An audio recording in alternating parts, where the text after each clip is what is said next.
Hello guys, welcome to LTS classes. ఇవాళ మనం లేటెస్ట్గా న్యూస్లోకి వచ్చిన టాపిక్ గ్లాస్గోలో, స్కాట్లాండ్ దేశంలోని గ్లాస్గోలో COP26 అనేది జరగబోతుందండి. 31 అక్టోబర్ నుంచి 12 నవంబర్ వరకు కూడా మనకి ఇది జరగబోతుంది. ఓకే, అయితే దీని గురించి కంప్లీట్గా ప్రతి డీటెయిల్ కూడా మనం తెలుసుకోవాల్సిన అవసరం ఉంది. ఓకే, అంతకంటే అంటే దీనిలో బేసిక్స్తో పాటు కంప్లీట్గా ఏంటి, క్లైమేట్ చేంజ్ అంటే ఏంటి, ఎందుకంటే COP26 ఇదంతా కంప్లీట్గా క్లైమేట్ చేంజ్కి సంబంధించింది. అందుకని చెప్పి క్లైమేట్ చేంజ్ అంటే ఏంటి, క్లైమేట్ చేంజ్ గురించి డీటెయిల్గా చెప్పుకోవాలి. దాంతోపాటు UNFCCC, United nations framework convention on climate change గురించి, అలాగే United Nations climate change conference గురించి, అలాగే ఇప్పుడు జరగబోతున్న COP26లో ఎలాంటి టాపిక్స్ ని వాళ్ళు డిస్కస్ చేయబోతున్నారు అనే వాటి గురించి మనం డీటెయిల్డ్గా ఇవాళ క్లాస్లో డిస్కస్ చేసుకోబోతున్నాం.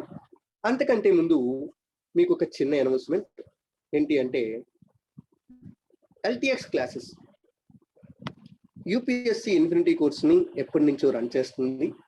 అయితే లేటెస్ట్గా మనకి కొత్త బ్యాచ్ అనేవి స్టార్ట్ అవ్వకపోతున్నాయండి. అయితే వీటికి కేవలము 60,000 రూపాయల ఫీజులోనే, చాలా తక్కువ రేట్లోనే మీకు ఈ కోర్స్ అనేది అందించడం జరుగుతుంది. ఓకే, ఈ 60,000 రూపాయలు కూడా మీరు మంత్లీ 5,000 రూపీస్ EMI రూపంలో కూడా పే చేసుకునే అవకాశం ఉంటుంది. ఓకే, అలాగే ఈ ఫీజు అనేది నవంబర్ 1న రివైజ్ అవుతుంది. 70,000కి పెరిగిపోతుంది. కాబట్టి ఎంత తొందరగా వీలైతే అంత తొందరగా మేడం గారి నెంబర్ నేను ఇస్తాను. ఒకవేళ మీకు ఏమైనా ఇన్ఫర్మేషన్ కావాలి అనుకుంటే ఆ నెంబర్ని కాంటాక్ట్ అవ్వండి. లేకపోతే మీరు LTX అనే యాప్ని, LTX క్లాసెస్ అనే యాప్ని గూగుల్ ప్లే స్టోర్ నుంచి డౌన్లోడ్ చేసుకున్నా కూడా అందులో కూడా మీకు కంప్లీట్గా డీటెయిల్గా ఇన్ఫర్మేషన్ అనేది లభిస్తుంది. అందులో మీకు డెమో క్లాసెస్ కూడా చూడడానికి అవకాశం ఏర్పడుతుంది. కొన్ని డెమో క్లాసెస్ అవన్నీ చూడండి. అవన్నీ చూసాక ఒక డెసిషన్ తీసుకొని మీకు ఏమైనా ఇన్ఫర్మేషన్ ఉంటే, ఆసక్తి ఉంటే కింద నేను చెప్పే నెంబర్కి కాంటాక్ట్ అవ్వండి. ఆ నెంబర్ ఏంటి అంటే 7893-899-553 899-553 అనే నెంబర్కి కాంటాక్ట్ అవ్వండి. ప్రత్యూష మేడం గారు లైన్లోకి వస్తారు. ఆవిడ మీకు ఏ ఇన్ఫర్మేషన్ కావాలన్నా కూడా ఇన్ఫర్మేషన్ని మీకు అందిస్తారు. Okay, that's it. అది మనకి LTX క్లాసెస్ గురించి అండి. ఇప్పుడు మనం టాపిక్లోకి ఎంటర్ అవుదాం. ఓకే, ఏమని చెప్పామండి, ఫస్ట్ COP26 జరగబోతుంది. ఓకే, ఎక్కడ జరగబోతుంది? గ్లాస్గోలో జరగబోతుందండి. ఎక్కడ జరగబోతుందండి? గ్లాస్గోలో జరగబోతుంది. ఓకే, గుర్తుపెట్టుకోండి. ఈ COP అంటే ఏంటి, ఫస్ట్ COP అంటే ఏంటి అవి తెలియాలి అంటే UNFCCC గురించి, అలాగే క్లైమేట్ చేంజ్ గురించి కంప్లీట్గా తెలియాలి. అంటే ఒక్కొక్క టాపిక్ని స్టెప్ బై స్టెప్ కవర్ చేసుకుంటూ వెళ్తాం. ఓకే, అన్ని కూడా ఒకసారి కాకుండా ఒకేసారి ఫస్ట్ క్లైమేట్ చేంజ్ అంటే ఏంటి, దానికి UNFCCCకి సంబంధం ఏంటి, ఓకే, అలాగే United Nations climate change conference అంటే ఏంటి, ఇలా ఒక్కొక్క టాపిక్ చూసుకుంటాం. ఓకే, ఫస్ట్ క్లైమేట్ చేంజ్ అంటే ఏంటి మీకు అందరికీ తెలిసే ఉంటుందండి. క్లైమేట్ చేంజ్ అంటే సింపుల్గా ఈ భూమి మీద ఉన్న క్లైమేట్ అనేది ఎప్పుడూ కూడా ఒకేలా ఉండదు. నిరంతరము కూడా ఈ క్లైమేట్ అనేది మారుతూ ఉంది. ఓకేనా, that's climate has changed through out the historical గా చూసుకుంటే భూమి ఏర్పడినప్పటి నుంచి 4.5 బిలియన్ ఇయర్స్ నుంచి కూడా భూమి యొక్క క్లైమేట్ అనేది చేంజ్ అవుతూనే ఉంది. ఇదేదో కొత్తగా మానవుడు వచ్చిన తర్వాత మాత్రమే జరుగుతున్న ఒక ఫినామినన్ అని మాత్రమే మీరు అనుకోవద్దండి. ఓకేనా, మానవుడు చేస్తుంది అని చెప్పి అలాంటి ఆలోచన మీ మనసులో ఉంటే ముందు ఆ ఆలోచన తీసేయండి. ఎందుకంటే క్లైమేట్ చేంజ్ అనేది నిరంతరము జరిగే ఒక ప్రక్రియ. ఓకేనా, ఎప్పటికీ కూడా చెప్పాలంటే లేటెస్ట్ గా ఒక 6,50,000 సంవత్సరాల వెనక్కి వెళ్ళి చూస్తే అప్పటి నుంచి ఇప్పటికి మనం బతుకుతున్న ఈ రోజుకి నియర్లీ 7 గ్లేషియేషన్ అండ్ డీగ్లేషియేషన్ సైకిల్స్ అనేవి ఎర్త్ మీద జరిగాయండి. గ్లేషియేషన్ అండ్ డీగ్లేషియేషన్ సైకిల్స్ జరిగాయండి. గ్లేషియేషన్ అంటే ఏంటి, మొత్తం భూమంతా కూల్ అయిపోయి కంప్లీట్ గా గ్లేషియర్స్ తో కవర్ అయిపోయింది. దాన్ని గ్లేషియేషన్ పీరియడ్ అంటాము. అలా ఉండే పీరియడ్ ని మనం ఏమంటాము, ఐస్ ఏజ్ అని కూడా పిలుస్తాం. ఐస్ ఏజ్ అని చెప్పి మనం సినిమాలు చూస్తాం, చూసారా? ఐస్ ఏజ్ అంటే ఏంటి అంటే కంప్లీట్ గా గ్లేషియేషన్ పీరియడ్ అనమాట. అయితే ఈ గ్లేషియేషన్ పీరియడ్ జరిగిన వెంటనే ఏమవుతుందంటే మళ్ళీ ఎర్త్ యొక్క టెంపరేచర్స్ ఇంక్రీజ్ అయిపోతుంటాయి.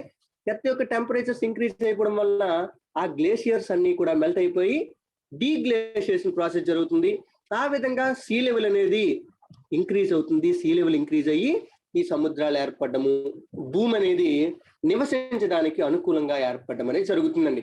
అంటే ఇది నేచురల్ గా జరిగే ఒక ప్రాసెస్. దీనికి కారణం ఏంటి అంటే మెయిన్ గా మొత్తం మాక్సిమం నెంబర్ ఆఫ్ సైంటిస్టులు యాక్సెప్ట్ చేసే రీజన్ ఏంటి అంటే ఎర్త్ ఆర్బిట్ లో జరిగే వేరియేషన్స్.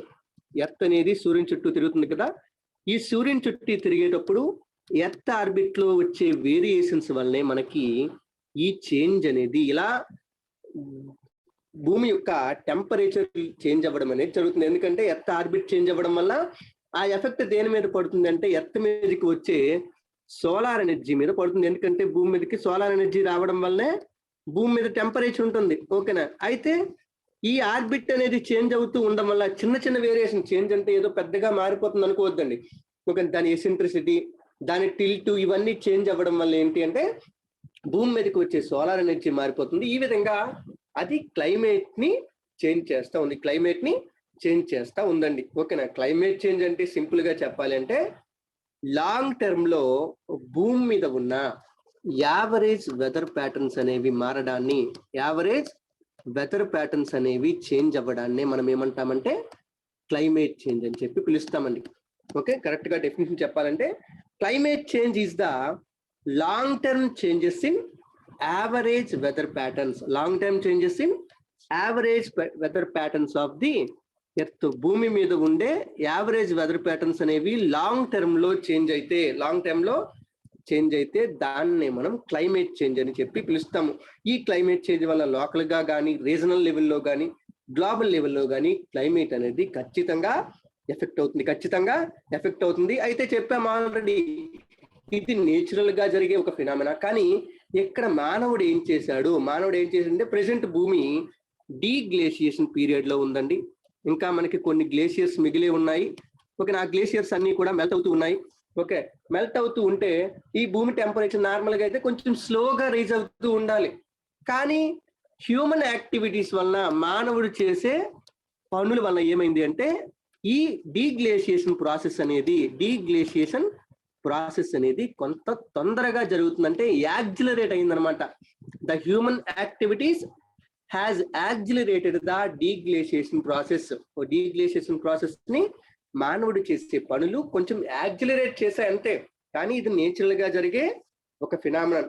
ఇప్పుడు సింపుల్ గా చెప్పాలి అంటే భూమి 19వ శతాబ్దంలో ఎంత వేడిగా ఉందో ఆ టెంపరేచర్ కంటే 2020 మన లేటెస్ట్ ఇయర్స్ కి నియర్లీ 1.2 డిగ్రీ సెంటీగ్రేడ్ టెంపరేచర్ అనేది పెరిగిపోయిందండి. ఓకేనా? అంటే ప్రీ ఇండస్ట్రియల్ లెవెల్స్ అంటారు చూసారా, మీరు ఈ పదాన్ని ఎప్పుడు వింటా ఉంటారు. ప్యారిస్ క్లైమేట్ చేంజ్ అగ్రిమెంట్ లోను వీటన్నింటిలో కూడా మీరు ఈ పదాన్ని ఎక్కువగా విని ఉంటారు. ఓకేనా? ఏంటది? ప్రీ ఇండస్ట్రియల్ లెవెల్ అనే పదం ఎక్కువగా వింటారండి. ప్రీ ఇండస్ట్రియల్ లెవెల్ అంటే ఏంటి అంటే ఇండస్ట్రియలైజేషన్, ఈ ప్రపంచం అంతా కూడా ఇండస్ట్రియలైజేషన్ జరక్క ముందు ప్రపంచంలో యావరేజ్ టెంపరేచర్స్ ఎంత ఉండేవి అనే వాటిని మనం ఏమంటామంటే ప్రీ ఇండస్ట్రియల్ లెవెల్ టెంపరేచర్స్ అంటాము. టు మై నాలెడ్జ్, నేను రీసోర్సెస్ లో వెతికిన దాని ప్రకారము నాకు దొరికిన ఇన్ఫర్మేషన్ ఏంటి అంటే it is nearly or less than 12.7 degree centigrade అండి. ఓకే, ఇంత టెంపరేచర్ ఉండేది. అయితే ఇప్పుడు ప్రెసెంట్ ఎర్త్ యొక్క యావరేజ్ టెంపరేచర్ ఎంత ఉంది అంటే నియర్లీ 14 డిగ్రీస్ కి దగ్గరలోకి వెళ్ళిపోయిందండి. 14 డిగ్రీ సెంటీగ్రేడ్ కి దగ్గరలోకి వెళ్ళిపోయింది అన్నమాట. ఓకే, అంటే ఎంత టెంపరేచర్ ఇంక్రీజ్ అయ్యిందో మీరు ఇక్కడ క్లియర్ గా అబ్జర్వ్ చేయొచ్చు అండి. ఓకే, అంటే ఇలా గ్లోబల్ గా టెంపరేచర్స్ రీచ్ అవుతున్నాయి, టెంపరేచర్స్ పెరిగిపోతున్నాయి. దీనికే మనం పెట్టిన పేరేంటి? Global warming. దీనికే మనం సింపుల్ గా గ్లోబల్ వార్మింగ్ అని చెప్పి పిలుస్తామండి. గ్లోబల్ వార్మింగ్ అంటే ఏదో కాదు, భూమి వేడెక్కడం అంతే కదా. గ్లోబల్ వార్మింగ్, భూమి అనేది వేడెక్కుతుంది. ఓకే, ఎంత వేడెక్కుతుంది, ఇవన్నీ ఈ వాల్యూస్ అన్ని మనం చూస్తాం ఆల్రెడీ కొన్నిసార్లు ఎప్పటికప్పుడు చూస్తూ ఉంటామండి. అయితే గుర్తుపెట్టుకొని కొంతమంది ఏమనుకుంటారంటే గ్లోబల్ వార్మింగ్, క్లైమేట్ చేంజ్ రెండు కూడా సినోనిమ్స్ ఏమో అనుకుంటారు. అంటే ఒకదానికొకటి వాడేసిన తప్పు లేదేమో అనుకుంటారండి. కానీ అది తప్పండి. ఎందుకంటే ఒకదానికి ఒకటి వాడకూడదు అనమాట. గ్లోబల్ వార్మింగ్ వేరు, క్లైమేట్ చేంజ్ అనేది వేరండి. రెండు కూడా సినోనిమ్స్ కాదు. ఎందుకంటే గ్లోబల్ వార్మింగ్ అనేది కేవలము ఎర్త్ యొక్క యావరేజ్ టెంపరేచర్స్ పెరగడాన్ని మాత్రమే రిప్రజెంట్ చేస్తుందండి. ఇంకా వీటిని కూడా రిప్రజెంట్ చేయదు. ఓకేనా? అయితే on the other hand climate change దేన్ని రిప్రజెంట్ చేస్తుంది అంటే చాలా కాంప్లెక్స్ ఎఫెక్ట్స్ ని, ఈ గ్లోబల్ గా టెంపరేచర్ రైజ్ అవ్వడం వల్ల ఎలాంటి ఎఫెక్ట్స్ వస్తున్నాయి అనే టాపిక్ ని క్లైమేట్ చేంజ్ అనేది డిస్కస్ చేస్తుంది. ఓకేనా? ఏమవుతుంది, గ్లోబల్ గా టెంపరేచర్స్ ఇంక్రీజ్ అయిపోవడం వల్ల ఏ తేడాలు వస్తున్నాయంటే వెదర్ ఈవెంట్స్ ఎక్స్ట్రీమ్ అయిపోతున్నాయి. ఎక్స్ట్రీమ్ వెదర్ ఈవెంట్స్, ఓకేనా, మనం ఎక్స్పెక్ట్ చేయలేని విధంగా cyclones, heat waves, cold waves ఇవన్నీ కూడా వస్తున్నాయి. లేకపోతే వైల్డ్ లైఫ్ పాపులేషన్స్ ఎక్కువగా మైగ్రేట్ అయిపోతూ ఉన్నాయి. వైల్డ్ లైఫ్ పాపులేషన్స్ షిఫ్ట్ అయిపోతూ ఉన్నాయి. Shifting of wild life populations latest గా మనము చైనా దేశంలో ఒక ఏనుగుల గుంపు ఎంతో దూరం ప్రయాణించి ఒక ప్లేస్ నుంచి ఇంకో ప్లేస్ కి మైగ్రేట్ అవ్వడం ఇంతవరకు మన మానవ చరిత్రలో అదే పెద్ద మైగ్రేషన్ అని చెప్పి కూడా అప్పుడు వార్తల్లో వచ్చింది. అంటే ఏంటి, మొత్తం వైల్డ్ లైఫ్ అంతా కూడా వాటి హ్యాబిటేట్ ని మార్చుకుంటున్నాయి. అంటే ఏంటి, ఒక హ్యాబిటేట్ దగ్గర ఉండలేకపోతున్నాయి అనమాట. ఆ హ్యాబిటేట్ ని కోల్పోతున్నాయి సింపుల్ గా చెప్పాలంటే. అలాగే సీ లెవెల్ రైజింగ్ అయిపోతుంది. ఆ సీ లెవెల్ రైజింగ్ ని స్టడీ చేస్తుంది. అలాగే వేరే ఇంపాక్ట్స్ ఏవైతే ఉంటాయో అలాంటి ఇంపాక్ట్స్ అన్నింటినీ కూడా మనకి క్లైమేట్ చేంజ్ అనేది స్టడీ చేస్తుంది. అంటే మనం సింపుల్ గా చెప్పాలంటే గ్లోబల్ వార్మింగ్ అనేది ఒక సింపుల్ కాన్సెప్ట్. అంతే సింపుల్ గా గ్లోబల్ లెవెల్లో యావరేజ్ టెంపరేచర్స్ పెరగడానికి గ్లోబల్ వార్మింగ్ అంటారు. అలా కాకుండా క్లైమేట్ చేంజ్ అంటే ఏంటి అంటే దాని వల్ల వచ్చే ఎఫెక్ట్స్, ఎంత కాంప్లెక్స్ ఎఫెక్ట్స్ అనేవి భూమి మీద పడుతున్నాయి, భూమి మీద ఉండే ప్రజల మీద, భూమి మీద ఉండే జంతువుల మీద, భూముల మీద చెట్ల మీద ఎలాంటి ఎఫెక్ట్స్ పడుతున్నాయి అనే దాన్ని స్టడీ చేసేది క్లైమేట్ చేంజ్ అనేది స్టడీ చేస్తుందండి. ఓకే, ప్రస్తుతానికి ఈ రెండు పక్కన పెడితే ఈ రెండిటికి మెయిన్ రీజన్ ఏంటి, గ్లోబల్ వార్మింగ్ అవ్వడానికి, దాని పరంగా క్లైమేట్ చేంజ్ అవ్వడానికి, ఇలా వీటికి మెయిన్ కారణం ఏంటి, కారణం ఎవరు? ఓకే, ఎవరో ఒకరు కారణం ఉంటారు కదా కంపల్సరీగా ఏ పని జరగడానికైనా. వీటికి కూడా ఖచ్చితంగా ఒక కారణం ఉంది. ఏంటి అంటే గ్రీన్ హౌస్ గ్యాసెస్ అండి. Green house gases and green house effect. Green house effect ఈ రెండు మనకి భూమి యొక్క యావరేజ్ టెంపరేచర్స్ పెరగడానికి మెయిన్ రీజన్ అండి. భూమి యొక్క యావరేజ్ టెంపరేచర్స్ పెరిగిపోవడానికి మెయిన్ రీజన్ ఏంటంటే green house gases and green house effect. Okay, green house effect అంటే ఏంటి అంటే, గ్రీన్ హౌస్ అంటే ఇది ఒక హౌస్ అండి, గుర్తుపెట్టుకుని. గ్రీన్ హౌస్ అంటే ఒక హౌస్, ఇది రియల్ గా ఎగ్జిస్ట్ అయ్యి ఉండే ఒక హౌస్. కాకపోతే అది అద్దాలతో తయారు చేసిన హౌస్ అన్నమాట. అద్దాలతో తయారు చేసిన హౌస్, కంప్లీట్ గా అద్దాలతోనే తయారై ఉంటుందండి. ఓకే, ఇందులో రకరకాల మొక్కల్ని పెంచుతూ ఉంటారు గ్రీన్ హౌస్ లో. ఓకే, అయితే గ్రీన్ హౌస్ యొక్క ఉపయోగం ఏంటి అంటే, ట్రాపికల్ రీజియన్ లో, ఈక్వటోరియల్ రీజియన్ లో, టారెడ్ రీజియన్ లో ఉన్న వాళ్ళకి సన్లైట్ అవైలబిలిటీ చాలా ఎక్కువగా ఉంటుంది. కాబట్టి అక్కడ మొక్కలు బాగానే బతుకుతాయి. మొక్కలకి ఎందుకంటే మొక్కలు బతకాలి అంటే సన్లైట్ అవైలబిలిటీ కావాలి. వాటికి ఫోటోసింథసిస్ జరగాలి అంటే ఖచ్చితంగా సన్లైట్ అనేది కావాలి. అయితే వీటికి దూరంగా ఉండే ప్రాంతాలు, అంటే ట్రాపికల్ జోన్ కి దూరంగా ఉండే ప్రాంతాలు, టెంపరేట్ రీజియన్స్ కానీ, ఓకేనా, ఆర్కిటిక్ సర్కిల్, అంటార్కిటిక్ సర్కిల్ దగ్గర ఉండే రీజియన్స్ కానీ, వీటిలో ఏంటి అంటే సన్లైట్ అవైలబిలిటీ తగ్గిపోతూ ఉంటది. చాలా తక్కువ సన్లైట్ వస్తుంది. అయితే చాలా తక్కువ సన్లైట్ రావడం వల్ల ఏమవుద్ది, మొక్కల యొక్క గ్రోత్ మీద అది ఎఫెక్ట్ పడుతుంది. అలాంటి దగ్గర ఈ గ్రీన్ హౌస్ లో ఉపయోగిస్తున్నట. అంటే ఏంటి అంటే ఈ గ్రీన్ హౌస్ ఒక కంప్లీట్ గా అద్దాలతో తయారు చేసి ఉంటుంది. అది ఎలాంటి నిర్మాణం అంటే, ఒక్కసారి దానిలోకి సన్లైట్ ఎంటర్ అయింది అనుకోండి, ఓకే, ఆ సన్లైట్ అనేది మళ్ళీ ఎగ్జిట్ అవ్వడం చాలా కష్టం అనమాట. ఎందుకంటే ఆ అద్దాలు ఎలాంటివి అంటే బయట నుంచి తీసుకుంటాయి కానీ లోపల నుంచి బయటికి పంపించమన్నమాట. అంటే డైమండ్ లాగా అనమాట. డైమండ్ లోకి ఒక లైట్ రే ఎంటర్ అయింది అనుకోండి, ఏం చేస్తుంది, డైమండ్ అలాగా లోపలే టోటల్ ఇంటర్నల్ రిఫ్లెక్షన్ చేస్తూ ఉంటది. అంటే బయటికి ఆ కాంతి కిరణం రావడానికి చాలా టైం పడుతుంది అనమాట. అదే విధంగా ఈ గ్రీన్ హౌస్ లో కూడా ఏంటి అంటే లోపలికి వెళ్ళిన కాంతి కిరణం బయటికి రావడం చాలా కష్టం పడుతుంది, చాలా కష్టపడాల్సి ఉంటది. ఆ విధంగా ఈ మొక్కలకి సన్లైట్ అవైలబిలిటీ అనేది పెరుగుతుంది అనమాట. సన్లైట్ అవైలబిలిటీ అనేది పెరుగుతుంది అనమాట. దీన్ని మనం గ్రీన్ హౌస్ ఎఫెక్ట్ అని చెప్పి పిలుస్తాం. ఇదే కాన్సెప్ట్ ని మనము భూమి మీద కూడా అప్లై చేయొచ్చు అండి. భూమి మీద కూడా అప్లై చేయొచ్చు. ఎందుకంటే ఎర్త్ యొక్క ప్లానెట్, ఎర్త్ మీదకి చాలా అమౌంట్ ఆఫ్ సోలార్ ఎనర్జీ అనేది వస్తుంది. ఒక సూర్యుడి నుంచి చాలా సోలార్ ఎనర్జీ అనేది రీచ్ అవుతుంది. ఓకే, అయితే ఇలా సోలార్ ఎనర్జీ రీచ్ అయినప్పుడు ఏ బాడీ కూడా కంప్లీట్ గా ఎనర్జీని అబ్జార్బ్ చేసుకోలేదు. ఒక బ్లాక్ బాడీ తప్పితే ఏ బాడీ కూడా తన మీదకి వచ్చే ఎనర్జీని కంప్లీట్ గా అబ్జార్బ్ చేసుకోలేదండి. ఖచ్చితంగా ఏం చేస్తుంది, వచ్చిన ఎనర్జీలో కొంత భాగాన్ని మళ్ళీ వెనక్కి రిఫ్లెక్ట్ చేస్తుంది. అదే విధంగా ఎర్త్ కూడా అదే పని చేస్తుంది. ఏం చేస్తుంది, తన మీదకి వచ్చిన ఎనర్జీలో కొంత ఎనర్జీని బయటికి రిఫ్లెక్ట్ చేస్తుంది. అయితే ఇలా రిఫ్లెక్ట్ చేసేది నార్మల్ గా అయితే బయటికి వెళ్ళిపోయింది అంటే ఏంటి, అవుటర్ స్పేస్ లోనికి వెళ్ళిపోయింది. దానివల్ల ఎర్త్ కి పెద్ద ప్రాబ్లం లేదు. కాబట్టి ఎర్త్ యొక్క టెంపరేచర్స్ నార్మల్ గానే ఉంటాయి. ఓకేనా. కానీ ఒకవేళ చూడండి ఒకసారి, ఇప్పుడు ఇటువైపు మార్నింగ్ ఉందండి, భూమికి ఇటువైపు మార్నింగ్ ఉంది, ఇటువైపు నైట్ రన్ అవుతుంది. ఓకేనా. అయితే నైట్ రన్ అయినప్పుడు అక్కడ సూర్యుడు ఉండడు. సూర్యుడు ఉండకపోయినా అక్కడ టెంపరేచర్స్ -లోకి, -20లోకి, -30లోకి వెళ్ళిపోవు. నార్మల్ గా 18 డిగ్రీస్ 90 డిగ్రీస్ ఇలాగే ఉంటాయి, కానీ మరి మైనస్లోకి వెళ్ళిపోవు.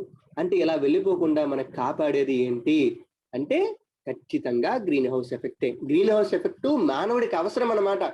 నైట్ టైం సూర్యుడు లేకపోయినా నైట్ టైం టెంపరేచర్స్ కూడా నార్మల్ గా ఉండడానికి కారణం ఏంటి అంటే ఈ గ్రీన్ హౌస్ ఎఫెక్టే కారణం అండి. అంటే ఏంటి గ్రీన్ హౌస్ ఎఫెక్ట్ అంటే ఏంటి, సింపుల్ గా అంటే ఇక్కడ దీంతో కంపేర్ చేసుకుంటే భూమి చుట్టూ కూడా ఈ అద్దాల్లాగా గ్రీన్ హౌస్ గ్యాసెస్ అనేవి ఉన్నాయండి. భూమి చుట్టూ కూడా ఈ అద్దాల్లాగా గ్రీన్ హౌస్ గ్యాసెస్ అనేవి ఉన్నాయి. గ్రీన్ హౌస్ గ్యాసెస్ అంటే carbon dioxide, okay, carbon dioxide తర్వాత మీథేన్ CH4 మీథేన్, దాంతో పాటు నైట్రస్ ఆక్సైడ్ NTO, అలాగే ఫ్లోరినేటెడ్ గ్యాసెస్ అంటే హైడ్రోఫ్లోరోకార్బన్స్, అలాగే వాటర్ వేపర్, దాంతో పాటు నైట్రోజన్ ట్రైఫ్లోరైడ్ NF3, అలాగే సల్ఫర్ హెక్సాఫ్లోరైడ్ SF6. ఇవన్నీ కూడా ఇంపార్టెంట్ గ్రీన్ హౌస్ గ్యాసెస్ అండి. ఇవేంటి అంటే మన చుట్టూ ఉన్న అట్మాస్ఫియర్ లో, భూమి చుట్టూ కూడా ఈ గ్యాసెస్ అన్ని కూడా ఉంటాయండి. ఇవి ఏం చేస్తాయంటే ఈ green house effect green house చూసారు, అందులో ఎలా అయితే పడిన కిరణాలు మళ్ళీ రిఫ్లెక్ట్ అయ్యి వెనక్కి వెళ్లకుండా అడ్డుకుంటున్నాయో, ఏవి ఆ అద్దాలు ఎలా అయితే అడ్డుకుంటున్నాయో, ఈ గ్రీన్ హౌస్ గ్యాసెస్ కూడా ఏం చేస్తున్నాయంటే భూమి మీద నుంచి వెనక్కి రిఫ్లెక్ట్ అయ్యే కిరణాలని బయటికి వెళ్ళిపోకుండా అడ్డుకుంటున్నాయి. అంటే ఇక్కడ ఒక హీట్ తో ఉన్న ఒక లేయర్ ని క్రియేట్ చేస్తున్నాయి అనమాట. ఒక హీట్ తో ఉన్న ఒక లేయర్ ని, హీట్ ఎనర్జీ స్టోర్ చేసిన ఒక లేయర్ ని క్రియేట్ చేస్తున్నాయి. ఎక్కడ కరెక్ట్ గా చెప్పాలంటే అప్పర్ ట్రోపోస్ఫియర్ అనమాట. ట్రోపోస్ఫియర్ పై భాగంలోను స్ట్రాటోస్ఫియర్ అంటే అక్కడ ఓజోన్ ఉంది. ఓజోన్ కూడా ఒక గ్రీన్ హౌస్ గ్యాస్ ఏనండి, గుర్తుపెట్టుకోండి. ఇవన్నీ కూడా ఏం చేస్తున్నాయి, ఆ హీట్ ని బయటికి వెళ్ళనివ్వకుండా ట్రాప్ చేసి ఉంచుతున్నాయి. ఆ హీట్ ని ఏం చేస్తాయి, ఇవి రాత్రిపూట మళ్ళీ భూమి మీదకి వదులుతాయి. అందువల్ల ఏమవుతుంది, రాత్రి కాలం అయినా కూడా భూమి కంప్లీట్ గా చల్లగా అయిపోదు. ఒక పక్క ఉన్న భాగం కంప్లీట్ గా చల్లగా అయిపోకుండా నార్మల్ టెంపరేచర్స్ లోనే ఉంటది. ఓకేనా. అయితే ఇప్పుడు ప్రాబ్లం ఏంటి, ఇది ఖచ్చితంగా జరగాలి, గుర్తుపెట్టుకోండి. గ్రీన్ హౌస్ ఎఫెక్ట్ లేకపోతే మనం భూమి మీద లైఫ్ ని గడపడం చాలా కష్టం అండి. ఓకేనా. అంటే గ్రీన్ హౌస్ ఎఫెక్ట్ కంపల్సరీ. కానీ ఏమైంది అంటే ఇప్పుడు మానవుడు చేసే కొన్ని పనుల వల్ల, మానవుడు చేసే కొన్ని ఎమిషన్స్ ఎక్కువైపోవడం వల్ల ఏంటి, అట్మాస్ఫియర్ లోకి ఈ గ్రీన్ హౌస్ గ్యాసెస్ కాన్సన్ట్రేషన్ అనేది పెరిగిపోతుంది. అట్మాస్ఫియర్ లో గ్రీన్ హౌస్ గ్యాసెస్ కాన్సన్ట్రేషన్ పెరిగిపోతుంది. ఇలా గ్రీన్ హౌస్ గ్యాస్ కాన్సన్ట్రేషన్ పెరిగిపోవడం వల్ల ఏమవుతుంది అంటే ఎర్త్ యొక్క యావరేజ్ టెంపరేచర్, అంటే ఇక్కడ హీట్ ఎనర్జీ, ఇక్కడ స్టోర్ అయ్యే హీట్ ఎనర్జీ అంతా కూడా బాగా ఇంక్రీజ్ అయిపోతుంది. దానివల్ల ఏమవుతుంది, రిజల్టెంట్ ఏం కనిపిస్తుంది అంటే ఎర్త్ యొక్క యావరేజ్ టెంపరేచర్ పెరిగిపోతుంది. ఎర్త్ యొక్క యావరేజ్ టెంపరేచర్ అనేది పెరిగిపోతుంది. దాన్ని మనం గ్లోబల్ వార్మింగ్ అని చెప్పి పిలుస్తాం. ఏమని పిలుస్తామండి, గ్లోబల్ వార్మింగ్ అని చెప్పి పిలుస్తాం. అంటే ఇది సింపుల్ గా గ్లోబల్ వార్మింగ్ అన్నా, గ్రీన్ హౌస్ ఎఫెక్ట్ అన్నా, వీటన్నింటికి ఏంటి అంటే సింపుల్ మీనింగ్ ఇదేనండి. సింపుల్ మీనింగ్ ఏంటి అంటే ఇదే, green house effect, green house gases ఇవన్నీ కలిపితేనే మనకి గ్లోబల్ వార్మింగ్ జరుగుతుంది. ఆ గ్లోబల్ వార్మింగ్ జరిగితేనే క్లైమేట్ చేంజ్ అనేది జరుగుతుంది. ఇక్కడ పాయింట్ చెప్పాను ఏంటది, క్లైమేట్ చేంజ్ అనేది మానవుడు చేసింది కాదు, ఇది నేచురల్ గా జరిగే ఒక ప్రాసెస్. దాన్ని మానవుడు కేవలము ఒక బండికి యాక్సలరేషన్ ఎలా అయితే ఇస్తామో, యాక్సలరేటర్ పెంచితే స్పీడ్ ఎలా పెరుగుద్దో, అలాగా మనిషి చేసే కొన్ని పనులు ఆ స్పీడ్ ని, ఓకేనా, ఆ క్లైమేట్ చేంజ్ జరిగే స్పీడ్ ని పెంచుతున్నాయి, అంతే.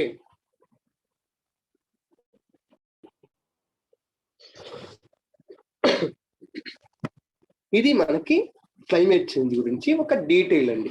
ఓకే, ఇప్పుడు క్లైమేట్ చేంజ్ తెలుసుకున్నారు కదా. అయితే ఈ క్లైమేట్ చేంజ్ జరగకుండా ఆపడానికి ఈ ఎర్త్ యొక్క హిస్టరీలో అంటే ప్రజలకి అంటే నాయకులకి ఎవరైతే దేశ నాయకులు ఉన్నారో వీళ్ళందరికీ కూడా ఒక ఇది వచ్చిందనమాట. అంటే ఎర్త్ని కాపాడాలి, ఎర్త్ని ఎలా అయినా సరే కాపాడాలి అని చెప్పి చాలా రకాల మీటింగ్స్ పెట్టడము, రకరకాల ట్రీటీలు చేసుకోవడం ఇదంతా కూడా ప్రారంభించారు. ఓకే, ఇది చెప్పాలంటే కరెక్ట్ గా అఫీషియల్ గా చాలా పెద్ద లెవెల్లో స్టార్ట్ అయింది. ఎప్పుడు అంటే 1972లో స్వీడన్ రాజధాని స్టాక్ హోమ్ లో UN conference on human environment అని చెప్పి ఒక సదస్సు జరిగిందండి. UN conference on human environment అనే ఒక సదస్సు జరిగింది. దీన్నే ఎర్త్ సమ్మిట్ అని చెప్పి పిలవడం మొదలు పెట్టారు. ఏంటండి ఎర్త్ సమ్మిట్ 1972లో జరిగిందండి. తర్వాత మళ్ళీ 1982లో కూడా ఒక ఎర్త్ సమ్మిట్ జరిగింది. కెన్యా రాజధాని నైరోబీలో జరిగింది. ఓకే, ఇది ఎక్కడండి స్టాక్ హోమ్ లో జరిగింది ఎర్త్ సమ్మిట్ 1. తర్వాత రెండో ఎర్త్ సమ్మిట్ ఎక్కడ జరిగింది అంటే నైరోబీలో జరిగింది, కెన్యా రాజధాని నైరోబీలో జరిగింది. And the very very important one is third earth summit 1992లో జరిగిన ఎర్త్ సమ్మిట్. దాని పేరు కూడా మనకి అవసరం. ఏంటి అంటే United Nations conference on environment and development. United Nations conference on environment and development. దీన్ని రియో ఎర్త్ సమ్మిట్ అంటారండి. రియో డి జెనిరియో, బ్రెజిల్లోని రియో డి జెనిరియో 2016 ఒలింపిక్స్ జరిగే చూసారా, ఆ రియో ఏదైతే ఉందో అక్కడ మనకి 1992లో ఎర్త్ సమ్మిట్ అనేది జరిగింది. ఇది మానవుని చరిత్రలో ఇంపార్టెంట్ ఎర్త్ సమ్మిట్ అండి. ఒక అన్ని ఎర్త్ సమ్మిట్స్ లో కూడా చాలా ఇంపార్టెంట్ ఏంటి అంటే 1992లో జరిగిన United Nations conference on environment and development. Okay, ఈ ఎర్త్ సమ్మిట్ లోనే చాలా రకాల విషయాలు అనేవి బయటకు వచ్చాయి. చాలా రకాల డెసిషన్స్ తీసుకున్నారు. అందులో ఒకటి ఎజెండా 21 ఒకటి తీసుకున్నారండి. ఎజెండా 21 ఒకటి తయారు చేశారు. ఎజెండా 21 అంటే ఏంటి అంటే సస్టైనబుల్ డెవలప్మెంట్ ఉంది కదా, దానికి ప్రొడ్యూసర్ ఏంటి అంటే ఇదేనమాట. ఇప్పుడంటే సస్టైనబుల్ డెవలప్మెంట్ గోల్స్ ఉన్నాయి 2015 నుంచి మనకు వచ్చినవి. ఓకేనా, కానీ అంతకంటే ముందు ఎజెండా 21 ఉండేది. అది ఎప్పుడంటే 1992లో ఒక సస్టైనబుల్ డెవలప్మెంట్ ప్లాన్ తయారు చేశారు. అదే ఎజెండా 21 అండి. ఎజెండా 21. అది కాకుండా జరిగిన ఇంకొక మెయిన్ 3 కన్వెన్షన్స్ సైన్ చేయబడ్డాయి at the same Rio earth summit. Rio earth summit లో 3 కన్వెన్షన్స్ ని, 3 ఒప్పందాలని ప్రపంచ దేశాలన్నీ కూడా సైన్ చేశాయి. ఈ 3 ఒప్పందాలు చాలా చాలా చాలా ఇంపార్టెంట్ అండి. ఓకే, అంటే వాటికి ఉన్న ఇంపార్టెన్స్ ఇంకా దేనికి లేదనమాట. ఓకేనా, అంత ఇంపార్టెంట్ ఏంటి అంటే the first one is United Nations Framework Convention on Climate Change. Second one, United Nations Convention on Biological Diversity. And the third one is United Nations Convention to combat desertification. To combat desertification. ఒకటి climate change కోసం, ఒకటి biodiversity కోసం, ఒకటి desertification కోసం. మొత్తం 3 conventions ని మనకి Rio earth summit లో సైన్ చేయడం అనేది జరిగిందండి. రియో ఎర్త్ సమ్మిట్ లో సైన్ చేయడం జరిగింది. ఇప్పుడు మనకి ఇక్కడ ఆల్రెడీ మెన్షన్ చేసాం ఏంటది, క్లైమేట్ చేంజ్ కి అవసరమైంది ఏంటి అంటే United nations framework convention on climate change. ఇది మనకి important. Okay, United nations framework convention on climate change. Okay, దీని గురించి చెప్పుకోవాలి అంటే చెప్పాను కదా, రియో ఎర్త్ సమ్మిట్ లో సైన్ చేసిన 3 కన్వెన్షన్స్ లో ఇది ఒక కన్వెన్షన్ అండి. ఓకే, దీని యొక్క మెయిన్ ఎయిమ్ ఏంటి, ఒక యుఎన్ఎఫ్సిసిసి యొక్క మెయిన్ ఎయిమ్ ఏంటి అంటే ఈ ఎర్త్ మీద గ్రీన్ హౌస్ గ్యాసెస్ యొక్క కాన్సన్ట్రేషన్ పెరిగిపోతుంది. ఆ గ్రీన్ హౌస్ గ్యాసెస్ యొక్క కాన్సన్ట్రేషన్ ని స్టెబిలైజ్ చేయాలి, ఎలాగైనా స్టెబిలైజ్ చేయాలి. ఓకే, ఆ స్టెబిలైజ్ చేసి ఎర్త్ మీద క్లైమేట్ చేంజ్ అనేది తొందరగా జరగకుండా దాన్ని కొంచెం స్లో చేయాలి. ఓకే, అంటే ఏంటి, క్లైమేట్ సిస్టమ్ ఆల్రెడీ చేంజ్ అవుతుంది. అయితే అలా చేంజ్ అవుతున్న దానిలో హ్యూమన్స్ ఇంటర్ఫియర్ అవ్వడం వలన ఏమవుతుంది, అది కాస్త కొంచెం తొందరగా జరిగిపోతుంది. అలాంటి దాన్ని స్లో చేయడమే మనకి యుఎన్ఎఫ్సిసిసి యొక్క మెయిన్ ఏమండి, మెయిన్ ఏమన్నమాట. నియర్లీ 197-198 కంట్రీస్ ఈ కన్వెన్షన్ ని రాటిఫై చేశాయి. ఓకే, ఆ కన్వెన్షన్ ని రాటిఫై చేసిన కంట్రీస్ ఏవైతే ఉన్నాయో వాటిని ఏమంటారంటే పార్టీస్ టు ద కన్వెన్షన్ అని చెప్పి పిలుస్తారండి. ఏమని పిలుస్తారండి? Parties to the convention. ఈ కన్వెన్షన్ కి అవి పార్టీస్ అన్నమాట. ఇప్పటికీ మీకు సిఓపి అంటే ఒక ఐడియా వచ్చి ఉండాలి. ఓకేనా? పార్టీస్ టు ద కన్వెన్షన్ అన్నమాట ఇవి. ఓకేనా? అంటే యుఎన్ఎఫ్సిసిసిని ఏవైతే కంట్రీస్ సైన్ చేశాయో, రాటిఫై చేశాయో వాటిని ఏమంటారండి? ఆ United nations framework convention on climate change కి పార్టీస్ అని చెప్పి పిలుస్తారు. పార్టీస్ అని చెప్పి పిలుస్తారు. ఓకే, అయితే ఈ పార్టీస్ ఏవైతే ఉన్నాయో ఈ పార్టీస్ అప్పటి నుంచి కూడా 1992లో ఇది జరిగింది. 1994 నుంచి అమల్లోకి వచ్చిందండి. ఓకేనా? గుర్తుపెట్టుకోండి, 1992లో సైన్ చేయబడింది. ఓకేనా? యుఎన్ఎఫ్సిసిసి అనేది 1992లో ఎర్త్ సమిట్ దగ్గర సైన్ చేయబడింది. 1994 నుంచి ఇది అమల్లోకి వచ్చిందనమాట. అంటే వర్కింగ్ లోకి వచ్చిందనమాట. 1994లో వర్కింగ్ లోకి వచ్చిన తర్వాత అప్పటి నుంచి కూడా ప్రతి సంవత్సరము కూడా ఏదో ఒక టైంలో ఈ దేశాల అధినేతలందరూ ఈ పార్టీస్ ఏవైతే ఉన్నాయో ఈ పార్టీస్ అన్ని కూడా ఒక లొకేషన్ సెలెక్ట్ చేసుకుని ఆ లొకేషన్ లో మీట్ అవ్వడం స్టార్ట్ చేశాయి. అలా జరిగే మీటింగ్ నే మనం ఏమంటామంటే సిఓపి, కాన్ఫరెన్స్ ఆఫ్ పార్టీస్ అని చెప్పి పిలుస్తామండి. ఏంటండి? Conference of parties. Conference of parties అంటే సింపుల్ గా చెప్పాలంటే ఏంటండి? యుఎన్ఎఫ్సిసిసికి ఎవరైతే పార్టీస్ ఉన్నారో అవన్నీ కాన్ఫరెన్స్, అవన్నీ కూడా ఒక సమావేశం అయితే దాన్ని సిఓపి అని చెప్తాము. అయితే గుర్తుపెట్టుకోండి, కాన్ఫరెన్స్ అంటే ఇక్కడ మనం జనరల్ గా చెప్పే మీటింగ్ అనే వర్డ్ అయితే వీళ్ళు వాడలేదండి. అంటే సిఓపి అంటే అది ఒక మీటింగ్ అని లెక్క కాదు అనమాట. వీళ్ళ ఉద్దేశంలో, యుఎన్ఎఫ్సిసిసిని తయారు చేసిన వాళ్ళ ఉద్దేశంలో సిఓపి అంటే ఇక్కడ కాన్ఫరెన్స్ అంటే అర్థం ఏంటంటే ఇది ఒక అసోసియేషన్ అనమాట. లైక్ WHO ఇవన్నీ ఎలా అయితే ఒక అసోసియేషన్స్ ఉన్నాయో అలాంటి ఒక అసోసియేషన్, అంతేగాని దీన్ని కాన్ఫరెన్స్ అని అనడానికి వీల్లేదు. ఎందుకంటే ఇది ఒక కంటిన్యూస్ బాడీ, ఇది సంవత్సరం అంతా కూడా ఉంటది. ఏదో ఈ ఒక్కరోజు అక్టోబర్ 31 నుంచి నవంబర్ 12 వరకు మాత్రమే ఇది ఉంటది అనుకుంటే పొరపాటు. ఓకేనా? ఈ సిఓపి అనేది ఎప్పుడు ఎగ్జిస్ట్ అయ్యే ఉంటది. ఓకేనా? అయితే ఇప్పుడు ఈ కాన్ఫరెన్స్ ఒకటి జరుగుతుంది చూసారా? మరి ఆ కాన్ఫరెన్స్ పేరు ఏంటి అంటే United Nations climate change conference. United Nations climate change conference. ఓకేనా? ప్రతి సంవత్సరము కూడా జరిగే కాన్ఫరెన్స్ ని UNCCC, United Nations climate change conference అని కానీ, లేకపోతే అది ఎన్నో సిఓపియో దాన్ని బట్టి సిఓపి 21, సిఓపి 20, ఇలా రకరకాల నెంబర్లతో పిలుస్తారు. ఇప్పుడు జరిగేది సిఓపి 26. ఇది మీ అందరికీ తెలిసిందే. ఓకేనా? ఏంటి వీళ్ళు ఎందుకు మీట్ అవుతారు? ప్రతి సంవత్సరం ఎందుకు మీట్ అవుతారంటే అసలు మనం ఒక ఒప్పందాన్ని చేసుకున్నాం, అయితే ఆ ఒప్పందం ఎలా వర్క్ అవుతుంది, ఓకేనా, క్లైమేట్ చేంజ్ ని అది సరిగ్గా డీల్ చేయగలుగుతుందా లేదా, లేకపోతే ఏవైనా మార్పులు చేర్పులు చేయాల్సిన అవసరం ఉందా అనే విషయాల కోసం మీట్ అవుతుంది అనమాట. అంటే ఎలాగా మన పార్లమెంట్ ఎలా అయితే రాజ్యాంగం కోసము అలాగే రకరకాల చట్టాల కోసం మీట్ అవుతుందో అలాగే ఇక్కడ కూడా వీళ్ళందరూ కలిసి, ఈ మెంబర్స్ పార్టీస్ ఎవరైతే ఉన్నారో ఈ పార్టీస్ అన్ని కలిసి ఒక సంవత్సరంలో ఒకసారికి మీట్ అవుతాయండి. ఓకే, దాన్నే United Nations climate change conference or COP అని చెప్పి సింపుల్ గా పిలుస్తారు. అయితే ఇందులో ఫస్ట్ సిఓపి ఎప్పుడు జరిగింది అంటే 1995లో, 94లో ఇది అమల్లోకి వస్తే 95లోనే నెక్స్ట్ ఇయరే బెర్లిన్ లో, జర్మనీ రాజధాని బెర్లిన్ లో ఫస్ట్ సిఓపి జరిగింది. ఓకే, అలాగే ఇంకా ఇంపార్టెంట్ సిఓపిలు ఏంటి అంటే థర్డ్ సిఓపి 1997లో జరిగింది. ఇక్కడ ఫేమస్ క్యోటో ప్రోటోకాల్ అనేది అమల్లోకి వచ్చిందండి. క్యోటో ప్రోటోకాల్ క్యోటోలో జరిగింది 1997లో. తర్వాత మనకి ఇంకొక ఇంపార్టెంట్ ఏంటి అంటే సిఓపి 8 అండి. సిఓపి 8 అనేది 2002 సంవత్సరంలో ఇండియాలో న్యూఢిల్లీలో జరిగిందండి. అంటే గుర్తుపెట్టుకోండి, ఇండియా కూడా ఒకసారి సిఓపిని, United Nations climate change conference ని 2002లో ఆర్గనైజ్ చేసిందండి. ఓకే, అలాగే లేటెస్ట్ గా చెప్పాలి అంటే సిఓపి 21, 22 ఇవన్నీ కూడా మనకి ఇంపార్టెంట్. ఖచ్చితంగా లేటెస్ట్ గా జరిగిన ప్రతిదీ ఇంపార్టెంటే. అందులో మెయిన్ 21 చాలా ఇంపార్టెంట్. ఎందుకంటే 21లోనే ద ఫేమస్ ప్యారిస్ అగ్రిమెంట్ అనేది జరిగింది.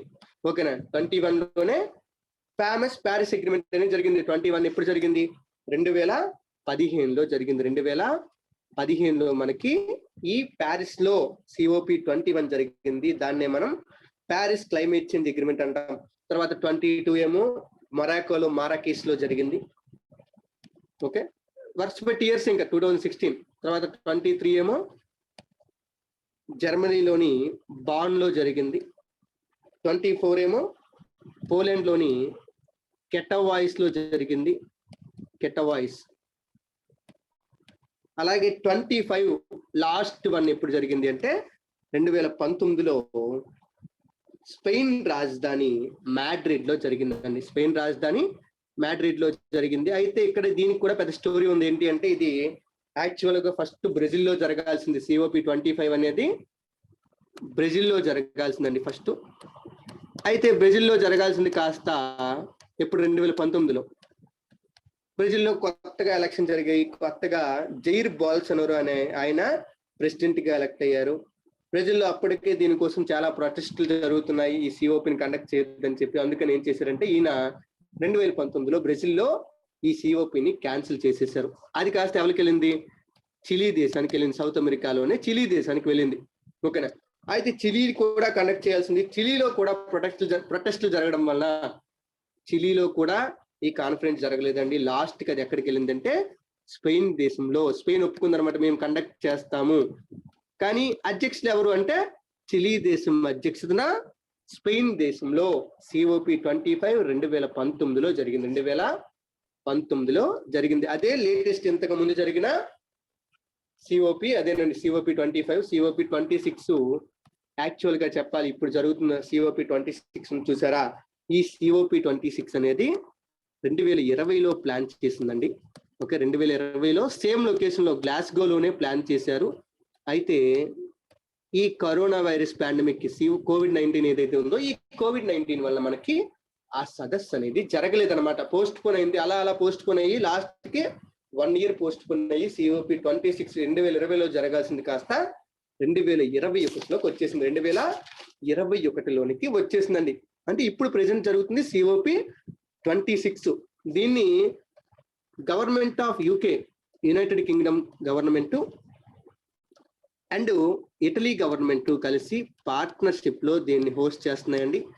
Okay, it is jointly hosted by UK and Italy. UK మరియు ఇటలీ దేశాలు రెండూ కలిసి మనకి ఈ COP26 ని హోస్ట్ చేస్తున్నాయి. స్కాట్లాండ్ లోని గ్లాస్గో అనే సిటీలో ఈ కాన్ఫరెన్స్ అనేది జరుగుతుంది.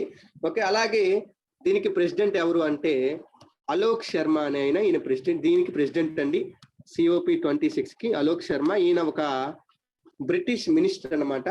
కాకపోతే ఈయన గురించి ఇంపార్టెంట్ ఏంటంటే ఈయన ఇండియన్ ఆరిజిన్ అన్నమాట, ఇండియాలో పుట్టిన ఆయన. ఓకే, కాకపోతే బ్రిటిష్ మినిస్టర్ గా ఉన్నారు. ఆయన బ్రిటిష్ మినిస్టర్ గా ఉన్నారు. ఓకేనా? అయితే ఇప్పుడు COP26 గురించి మనం కొన్ని డీటెయిల్స్ చెప్పుకోవాలి. ఓకేనా? COP26 అంటే ఏంటి, ఎందుకు జరుగుతుంది?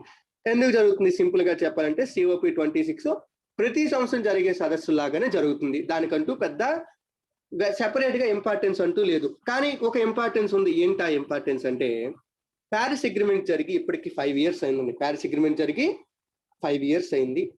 5 years లో అంటే ప్యారిస్ అగ్రిమెంట్ లో ఒక రూల్ ప్రకారం ఏంటి అంటే ప్రతి కంట్రీ కూడా ఆ ప్యారిస్ అగ్రిమెంట్ ని రీచ్ అవ్వడానికి నేషనల్ డిటర్మైన్డ్ కాంట్రిబ్యూషన్స్ అంటే మేము ఎన్విరాన్మెంట్ ఇంత కాంట్రిబ్యూట్ చేస్తాము అని చెప్తారు కదా. నేషనల్ డిటర్మైన్డ్ కాంట్రిబ్యూషన్స్ ని ప్రతి 5 సంవత్సరాలకు ఒకసారి రివ్యూ చేయాల్సి ఉంటుందండి. ఓకే, అంటే మేము ఇప్పుడు ఫర్ ఎగ్జాంపుల్ చైనా దేశం ఉంది. చైనా దేశం ఒకప్పుడు మేము ఈ సంవత్సరము ఇన్ని టన్నుల కార్బన్ డైఆక్సైడ్ ఎమిషన్స్ ని తగ్గిస్తామని చెప్పింది ఎప్పుడు 2015లో. అది ఇప్పుడు కూడా అదే రూల్ ఉంటే ఇంకేమవుతుంది? ఆ ప్రోగ్రెస్ అలాగే ఉంటుంది, ప్రోగ్రెస్ పెరగడం అంటూ ఉండదు. అందుకని చెప్పి ఏం చేయాలి? వాటిని మళ్ళీ రివ్యూ చేసి ఎన్హాన్స్ చేసి కొత్తగా సబ్మిట్ చేయాలన్నమాట. ఓకే, నా గోల్స్ వాళ్ళు పెట్టుకున్న NDCలు ఏవైతే ఉన్నాయో, నేషనల్లీ డిటర్మైన్డ్ కాంట్రిబ్యూషన్స్ ఏవైతే ఉన్నాయో వాటిని ఎన్హాన్స్ చేసి వాటిని సబ్మిట్ చేయాలి. ఎందుకంటే 5 years అయింది కాబట్టి ఆ 5 years తర్వాత అక్కడ ఉన్న రూల్ ప్రకారం, ప్యారిస్ అగ్రిమెంట్ లో ఉన్న రూల్ ప్రకారం 5 years కి ఒకసారి వాటిని ఎన్హాన్స్ చేయాల్సి ఉంటుంది కంపల్సరీగా, ఏ దేశమైనా సరే. ఆ విధంగా మనకి ప్రతి దేశము కూడా ఈ సంవత్సరము enhanced NDCs, nationally determined contributions ని ప్రజెంట్ చేయాల్సిన అవసరం ఉంటుంది. అయితే చాలా దేశాలు ప్రజెంట్ చేస్తున్నాయి. అయితే పెద్దగా అందులో పెద్ద చేంజెస్ ఏమీ కనిపించట్లేదని చెప్పి బ్రిటన్ చాలా డిసప్పాయింట్మెంట్ గురైంది. బ్రిటన్ గవర్నమెంట్ ఏం చెప్తుంది అంటే ఏమండి లేదండి, మళ్ళీ ఒకసారి రివ్యూ చేసి కొంచెం ఇంకా ఎన్హాన్స్ చేసి వీటిని ప్రజెంట్ చేయండి అని చెప్పి బ్రిటన్ గవర్నమెంట్ అన్ని దేశాలకి కూడా రిక్వెస్ట్ చేస్తుంది. మేబీ ఏ కంట్రీ ఎలా ప్రజెంట్ చేస్తుందో మనకి సదస్సు జరిగేంత వరకు కూడా తెలియదండి. ఇది COP26 లో main point. The most important point ఏంటంటే ఇది మెయిన్ పాయింట్ అండి. ఓకే, ఇది కాకుండా మనం చెప్పుకోవాల్సినవి ఏంటి అంటే COP26 లో మనం ఏమేమి అచీవ్ చేయాలి, COP26 లో ఏమేమి అచీవ్ చేయాలి, మనకి టార్గెట్స్ ఏంటి. ఓకేనా, మెయిన్ 4 టార్గెట్స్ అండి. ఓకే, 4 టార్గెట్స్ ని అచీవ్ చేయడానికి బ్రిటన్ గవర్నమెంట్ టార్గెట్ పెట్టుకుంది. ఏంటి అంటే first one is secure global net zero by mid century. ఈ సెంచురీ మిడిల్ కల్లా అంటే 2050 ఆ టైం కల్లా గ్లోబల్ నెట్ జీరో ఎమిషన్స్ ని రీచ్ అవ్వాలి. అలా రీచ్ అయితేనే మనము 1.5 డిగ్రీ సెంటీగ్రేడ్ టార్గెట్ ఏదైతే పెట్టుకున్నామో ప్యారిస్ క్లైమేట్ చేంజ్ అగ్రిమెంట్ లో. ఓకే, మీకు ఆ పాయింట్ చెప్పలేదు ఇక్కడ, క్లియర్ గా చెప్తున్నాను చూడండి. ప్యారిస్ క్లైమేట్ చేంజ్ అగ్రిమెంట్ యొక్క మెయిన్ ఎయిమ్ ఏంటి అంటే ప్రీ ఇండస్ట్రియల్ లెవెల్స్ ఉన్నాయంటే 12.7 డిగ్రీస్ ఎంత అన్నాం చూసారా. ఈ టెంపరేచర్ కంటే ఆల్రెడీ గ్లోబల్ టెంపరేచర్ పెరిగిపోతుంది. అయితే మనం ఇలాగే క్లైమేట్ చేంజ్ చేస్తూ ఉంటే green house gases, global warming ఇలా పెరిగిపోతూ ఉంటే అది కాస్త ఏంటి అంటే చాలా ఎక్కువగా పెరిగిపోయే అవకాశం ఉంది. అయితే వీళ్ళందరూ పెట్టుకున్న టార్గెట్ ఏంటి అంటే దీనికంటే 2 డిగ్రీల సెంటీగ్రేడ్ పెరగకుండా చూసుకోవాలి. 2 డిగ్రీల సెంటీగ్రేడ్ పెరగకుండా చూసుకోవాలి అంటే 12.7 ఉంది ఫర్ ఎగ్జాంపుల్, అది 14.7 కంటే పెరగకుండా చూసుకోవాలి. ఎప్పుడు? ఈ సెంచరీ ఎండింగ్ కల్లా అనమాట.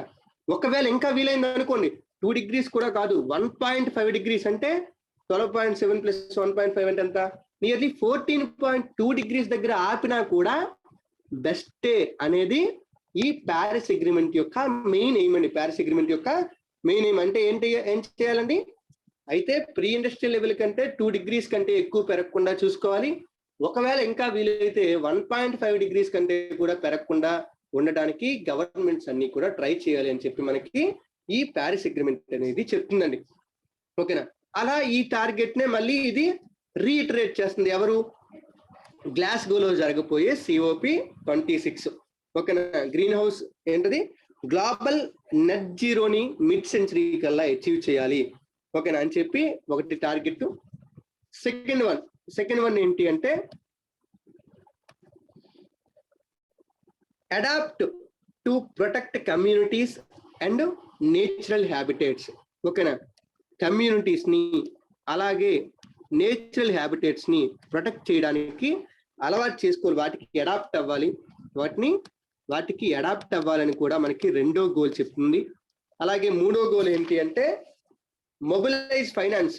ఓకేనా, క్లైమేట్ చేంజ్ ని ఆపాలంటే ఓకే ధనిక దేశాల దగ్గర డబ్బు ఉంది కాబట్టి అవి ఏవైనా చేస్తాయండి, ఏమైనా యాక్షన్స్ తీసుకోగలవు. కానీ పేద దేశాలు అరే బాబు మీరు కోల్తో పవర్ ప్రొడ్యూస్ చేయొచ్చు, ఆపియండి అని చెప్పారనుకోండి, అవి విన్నా సరే వాళ్ళకి కోల్తో ప్రొడ్యూస్ చేయకపోతే మిగతా ఖర్చు పెట్టి మిగతా వాటిని చేసుకోగలిగేంత రీసోర్సెస్ వాళ్ళ దగ్గర ఉన్నాయా? డెవలపింగ్ కంట్రీస్ దగ్గర, అండర్ డెవలప్డ్ కంట్రీస్ దగ్గర ఉన్నాయంటే లేవు. అందుకని ఏం చేయాలి? వాళ్ళకి డబ్బు కావాలి. ఓకేనా, ఫైనాన్స్ ని మొబిలైజ్ చేయాలి. అలాగే ఫోర్త్ పాయింట్ ఏంటి అంటే work together to deliver. Okay, అందరం కలిసి పని చేయాలి. ఇవి మనకి గ్లాస్గోలో జరిగే COP యొక్క మెయిన్ గోల్స్. ఒక్కొక్కటి కూడా చెప్తాను చూడండి. ఏంటంటే ఫస్ట్ది global net zero emissions, secure global net zero emissions by mid century and keep 1.5 degrees with in reach. 1.5 degrees ని రీచ్ లో అంటే మనం రీచ్ అవ్వగలిగే విధంగా ఉంచుకోమని చెప్తున్నారండి. ఓకేనా, ఎందుకంటే ఏం చెప్తుంది చూడండి. కంట్రీస్ అన్నింటికీ కూడా UNFCCC ఏం చెప్తుందంటే countries are being asked to come forward with ambitious 2030 emission reduction targets. Countries అన్నింటికీ కూడా 2030 కల్లా ఎమిషన్ రిడక్షన్ టార్గెట్స్ ని ఒక మంచి అంబిషన్ తో రావాల్సిందిగా UNFCCC కోరుతుందండి. ఎందుకంటే ఇలా చేస్తేనే మనము ఈ సెంచరీ మిడిల్ కల్లా అంటే 2050 ఆ టైం కల్లా నెట్ జీరోని రీచ్ అవ్వగలము. అలాగే UNFCCC ఏం చెప్తుందంటే ఇలా మీరు చేయాలి అంటే నెట్ జీరో ఎమిషన్స్ రావాలి అంటే ఏం చేయాలి? ఫస్ట్ కోల్ వాడకాన్ని తగ్గించాలంటే పూర్తిగా ఆపేయాలి. ఫేజ్ అవుట్ కోల్, ఫస్ట్ది ఫేజింగ్ అవుట్ ఆఫ్ కోల్. సెకండ్ది డిఫారెస్ట్రేషన్ ని ఆపేయాలి, డిఫారెస్ట్రేషన్ జరగకుండా చూసుకోవాలి. తర్వాత మూడోది ఎలక్ట్రిక్ వెహికల్స్ కి ట్రాన్స్ఫర్మేషన్ పెంచాలి. ఎలక్ట్రిక్ వెహికల్స్ కి ట్రాన్స్ఫర్మేషన్ అంటే ఇప్పుడు ఆల్రెడీ మొత్తం అంతా కూడా ఫాజిల్ ఫ్యూయల్స్ మీద రన్ అవుతున్నాయి. ఆ ఫాజిల్ ఫ్యూయల్స్ మీద కాకుండా ఎలక్ట్రిక్ వెహికల్స్ ఎక్కువగా పెంచాలి, ఎలక్ట్రిక్ వెహికల్స్ ని ప్రోత్సహించాలండి. ఆ విషయం కూడా చెప్తుంది. అదే విధంగా రెన్యూబుల్ రీసోర్సెస్ లో ఇన్వెస్ట్మెంట్స్ ని ఎంకరేజ్ చేయండి. రెన్యూబుల్ రీసోర్సెస్ లో ఇన్వెస్ట్మెంట్స్ ని ఎంకరేజ్ చేయండి. అంటే సోలార్ ఎనర్జీలోను, లేకపోతే రకరకాల హైడ్రోజన్ ఎనర్జీలోను, వీటన్నింటిలో కూడా ఈ ఇన్వెస్ట్మెంట్ ని ఎంకరేజ్ చేయండి అని చెప్తుంది. అయితే మీకు తెలుసు, ఈ రెన్యూబుల్ రీసోర్సెస్ లో ఇండియా చాలా మంచి గ్రోత్ లో ఉందండి. ఎందుకంటే ఇండియా ఎప్పుడు ఒక పెద్ద టార్గెట్ పెట్టుకుంది. ఎంత టార్గెట్? 2030 ఆ టైం కల్లా అసలు 40% ఎలక్ట్రిసిటీ జనరేషన్ ని రెన్యూబుల్ రీసోర్సెస్ ద్వారానే చేస్తామని చెప్పి ఒక టార్గెట్ పెట్టుకుంది ఇండియా. అదే విధంగా నియర్లీ 175 గిగావాట్ రెన్యూబుల్ ఎనర్జీని 2022 కల్లా ఇండియా ప్రొడ్యూస్ చేస్తామని కూడా టార్గెట్ పెట్టుకుంది. ఇవన్నీ రకరకాల టార్గెట్ పెట్టుకుంది. అలాగే కొత్తగా నేషనల్ హైడ్రోజన్ మిషన్ ఒకటి వచ్చింది, హైడ్రోజన్ ఎనర్జీ కోసం కూడా వచ్చింది. అంటే ఈ విధంగా రకరకాల టార్గెట్స్ పెట్టుకుంది. ఇండియా అయితే దగ్గరలోనే ఉందండి. అంటే డెవలప్డ్ కంట్రీస్ తీసుకోవడం వేరు, నిర్ణయాలు తీసుకోవడం వేరు. కానీ ఒక డెవలపింగ్ కంట్రీ ఇలాంటి నిర్ణయాలు తీసుకుందంటే ఖచ్చితంగా మనం దాన్ని అప్రిషియేట్ చేయొచ్చు. Okay sir. తర్వాత ప్రొటెక్ట్ కమ్యూనిటీస్ ఏంటది? క్లైమేట్ అనేది చేంజ్ అయిపోతుంది. దీనివల్ల ఏమవుతుంది? ఖచ్చితంగా ఒక ఇర్రివర్సిబుల్ ఎఫెక్ట్స్ అనేవి ఏర్పడతాయండి. ఓకేనా? The climate is already changing and it will continue to change even as we reduce emissions with devastating effects. Already ఇదే ఐపీసీసీ యొక్క 6th అసెస్మెంట్ రిపోర్ట్ కూడా సేమ్ పాయింట్ చెప్పిందండి. ఏంటి అంటే మనం ఆల్రెడీ ఒక లెవెల్ రీచ్ అయిపోయాము. ఎలాంటి లెవెల్కి రీచ్ అయిపోయామంటే ఇప్పుడు మనం ఒక ఎమిషన్స్ తగ్గించినా కూడా ఈ క్లైమేట్ చేంజ్ ని ఆపలేము. గుర్తుపెట్టుకోండి, బ్లైండ్ గా మైండ్ లో ఫిక్స్ అయిపోండి అని చెప్పింది ఎవరు? ఐపీసీసీ యొక్క 6th అసెస్మెంట్ రిపోర్ట్ అదే చెప్పింది. యుఎన్ఎఫ్సిసిసి కూడా అదే చెప్తుంది. ఏంటి అంటే మనం ఎంత ఎమిషన్స్ తగ్గించినా కూడా ఆల్రెడీ క్లైమేట్ చేంజ్ అవ్వడం స్టార్ట్ అయింది. అది చాలా డివాస్టింగ్ ఎఫెక్ట్ చూపిస్తుంది కూడా. ఓకేనా?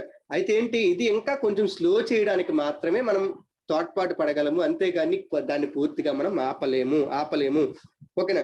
అలాగే COP26 countries need to work together to enable and encourage countries affected by climate change. ఓకేనా? అలాగే ఈ COP26 దగ్గర కంట్రీస్ ఏవైతే వస్తాయి ఇవన్నీ కూడా ఏం చేయాలి? అన్ని కలిసి పనిచేసి ఏవైతే క్లైమేట్ చేంజ్ వల్ల ముందు ఎఫెక్ట్ అయ్యే కంట్రీస్ ఉన్నాయో అలాంటి ఏరియాస్ లో ఎకో సిస్టమ్ ని ప్రొటెక్ట్ చేయడము, దానికి తగ్గట్టుగా డిఫెన్స్ ని రెడీ చేయడము. అంటే డిఫెన్స్ ఫోర్సెస్ కాదు, అంటే ఇలా క్లైమేట్ చేంజ్ వస్తే దాన్ని డిఫెన్స్ చేయాలంటే మనం ఎలాంటి పరిస్థితులు నిర్మించుకోవాలి, అలాంటి డిఫెన్సెస్ ని బిల్డ్ చేసుకోవడము. అలాగే వార్నింగ్ సిస్టమ్ ని ఎక్కడ పడితే అక్కడ ఇన్స్టాల్ చేయడము, వార్నింగ్ సిస్టమ్స్ ని ఎక్కడ పడితే అక్కడ ఇన్స్టాల్ చేయడము. దాంతో పాటు మెయిన్ ఇంపార్టెంట్ పాయింట్ ఏంటంటే make infrastructure and agriculture more resilient to climate change. Infrastructure ని, అగ్రికల్చర్ ని ఈ క్లైమేట్ చేంజ్ ని తట్టుకునే విధంగా తయారు చేయాలి. ఎందుకంటే to avoid loss of homes, lives and livelihood. ఓకేనా? ఎందుకంటే మనం కట్టే ఇన్ఫ్రాస్ట్రక్చర్ ఒక క్లైమేట్ చేంజ్ ని తట్టుకోలేకపోయింది, లేకపోతే మన అగ్రికల్చర్ సిస్టమ్ క్లైమేట్ చేంజ్ ని తట్టుకోలేకపోయింది అనుకోండి, ఏమవుద్ది? తర్వాత ఎవరికి ఫుడ్ దొరకని పరిస్థితి, ఎవరికి నివాసం ఉండడానికి ఇల్లు కూడా దొరకని పరిస్థితి వచ్చేస్తుంది. దానివల్ల ఏమవుతుంది అంటే చాలా జీవనాలు, హోమ్స్ కోల్పోతారు, లేకపోతే వాళ్ళ జీవిత ఉపాధి కోల్పోతారు, లేకపోతే లాస్ట్ కి వాళ్ళ జీవితాల్ని కూడా కోల్పోయే పరిస్థితి అనేది రావచ్చు. అంటే ఇది ఇంపార్టెంట్ పాయింట్ అండి. Make infrastructure and agriculture more resilient to climate change to avoid loss of homes, livelihoods and lives. Okay, తర్వాత మొబిలైజ్ ఫైనాన్స్ మొబిలైజ్ చేయాలి. ఓకేనా? ఈ ఫస్ట్ 2 గోల్స్ అచీవ్ అవ్వాలంటే ఏం కావాలి? డబ్బు కావాలి. పేద దేశాల దగ్గర డబ్బు లేవు. ఓకేనా? అయితే డెవలప్డ్ కంట్రీస్ ఒక ప్రామిస్ చేసాయి.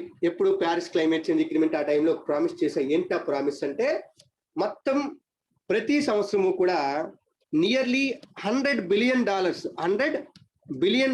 ని క్లైమేట్ చేంజ్ కోసం కేటాయిస్తాము.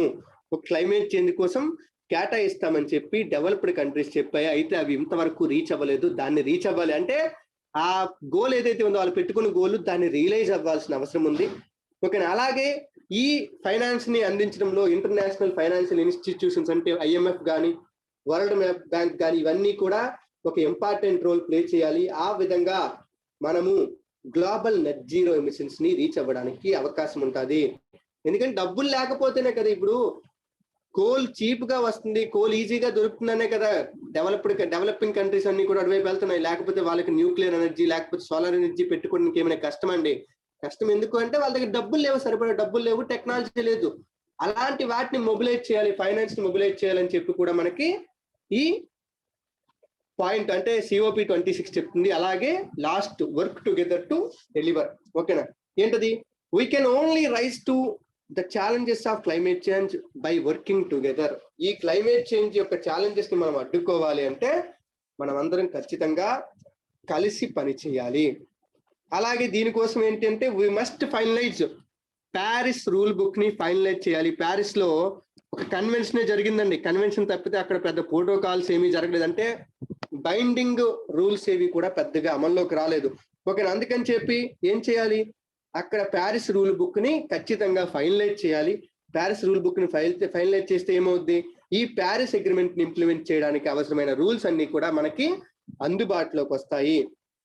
And finally we have to turn ambition into action by accelerating collaboration between governments, businesses and civil societies to deliver on our climate goals faster.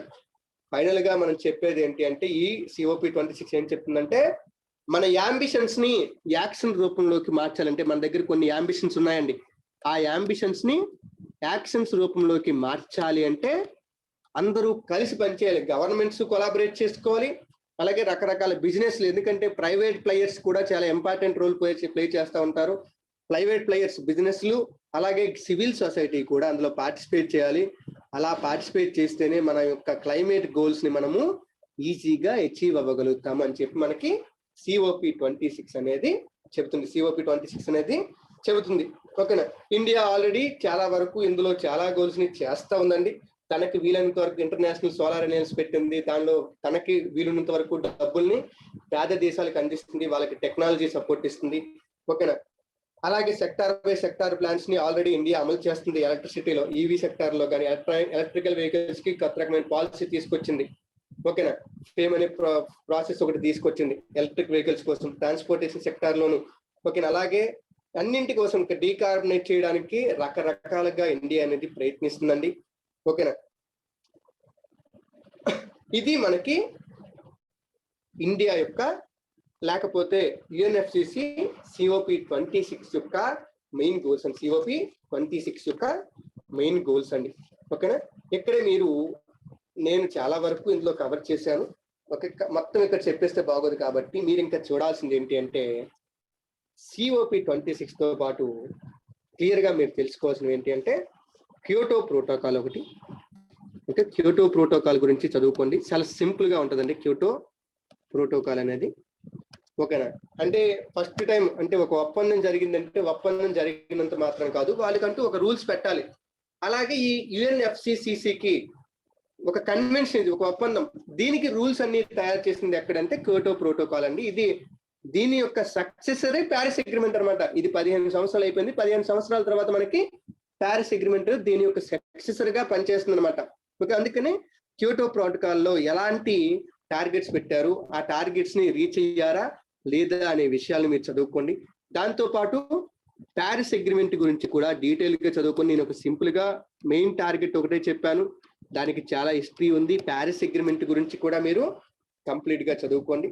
Okay, అలాగే గుర్తుపెట్టుకోండి, protocols అంటే ఇవే కాదండి. క్యోటో ప్రోటోకాల్, మోంట్రియల్ ప్రోటోకాల్, ఇక రకరకాల protocols ఉంటాయి. అయితే అన్ని ప్రోటోకాల్స్ క్లైమేట్ చేంజ్ కి సంబంధించినవి కాదు అనుకోకండి.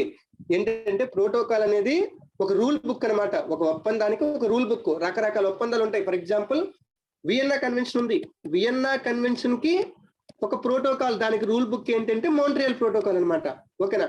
అలాగే రకరకాల ప్రోటోకాల్స్ ఉంటాయి. అన్ని ప్రోటోకాల్స్, అన్ని కన్వెన్షన్స్ ఒకటి కాదు. అలాగే COPలు కూడా ఈ సిఓపి అనే పేరుతో రకరకాల మీటింగ్లు అప్పుడప్పుడు జరుగుతుంటాయి. అలాగే మోంట్రియల్ ప్రోటోకాల్ కూడా ఎంఓపి మీటింగ్ ఆఫ్ పార్టీస్ అని కూడా జరుగుతూ ఉంటాయండి. అంటే సిఓపి అనేది ఏదో యుఎన్ఎఫ్సిసిసికి మాత్రమే ఒక యూనిక్ ఎలిమెంట్ అని అనుకోకండి. సిఓపిలు చాలా కన్వెన్షన్స్ కి సిఓపిలు అనేవి జరుగుతూ ఉంటాయి ఈ ప్రపంచంలో. ఓకేనా? అందులో ఎగ్జాంపుల్ ఏంటంటే మోంట్రియల్ ప్రోటోకాల్ కి జరిగే ఎంఓపి మీటింగ్ ఆఫ్ పార్టీస్, ఇది కూడా ప్రతి సంవత్సరం జరుగుతూ ఉంటది. ఇలా వీటన్నిటిని కూడా కన్ఫ్యూజ్ అవ్వకుండా క్లియర్ గా ఒక దగ్గర నోట్స్ లో నోట్ చేసుకొని పెట్టుకోండి. ఇది మనకి ఇవాళ సిఓపి 26 గురించి, అలాగే క్లైమేట్ చేంజ్ గురించి, క్లైమేట్ చేంజ్ తో పాటు యుఎన్ఎఫ్సిసిసి గురించి, యుఎన్సిసిసి గురించి, ఇలా వీటి గురించి డీటెయిల్ గా అండి. ఓకే, నా వరకు నాకు తెలిసినంత వరకు నాకున్న నాలెడ్జ్ ని మీకు పంచాను. ఓకే, ఏమైనా ఎక్కడైనా ఏమైనా మిగిలిపోతే దయచేసి ఏమనుకోకుండా అవి ఒకసారి మీరే సెట్ చేసుకోండి, లేకపోతే కామెంట్ సెక్షన్ లో తెలియచేయండి. అవి ఖచ్చితంగా మీకు ఆ నాలెడ్జ్ అనేది షేర్ చేయడం అనేది జరుగుతుంది. Thank you.